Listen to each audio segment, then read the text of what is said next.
আজ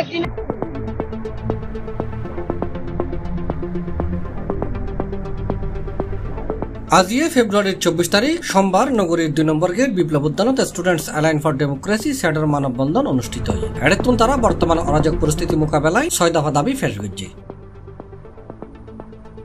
এড উপস্থিত আছেন স্টুডেন্ট অ্যালায়েন্স ফর ডেমোক্রেসির আহ্বায়ক জমির উদ্দিন, সদস্য সচিব আমির বিন জাবেদ, যুগ্ম সদস্য সচিব তৌহিদুল ইসলাম, চট্টগ্রাম দক্ষিণের আহ্বায়ক হুবাইব হামদান, চট্টগ্রাম মহানগরের আহ্বায়ক সাইফুল ইসলাম সাজিদ, চট্টগ্রাম দক্ষিণের মুখপাত্র শিশির আজাদ চৌধুরী সহ অন্যান্য নেতৃবৃন্দ এবং সাধারণ ছাত্র জনতা।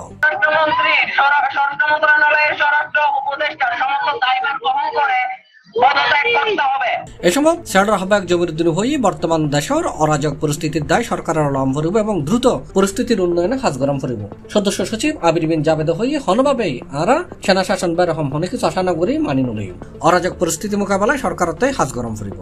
এই ছিল স্টুডেন্টস অ্যালায়েন্স ফর ডেমোক্রেসির উত্থাপিত 6 দফা এই পরিস্থিতিকে নিয়ে এই মুহূর্তে কথা বলা, সমাপনী বক্তব্য দিয়ে বিক্ষোভ সমাবেশ শেষ করে ঘোষপত্রিকা দাহ করার জন্য আহ্বান জানাবো স্টুডেন্টস অ্যালায়েন্স ফর ডেমোক্রেসির কেন্দ্রীয় আহ্বায়ক জমির উদ্দিন ভাইকে। চট্টগ্রাম দক্ষিণের আহ্বায়ক হুবাইব হামদান এ সময় বর্তমান পরিস্থিতি মোকাবেলায় স্যাডার 6 দফা দাবি ফাট করছে এবং দ্রুত আইন শৃঙ্খলা পরিস্থিতির উন্নয়ন করিবার লাই সরকারের উদ্যোগিত হই। C+ TV, Chittagong.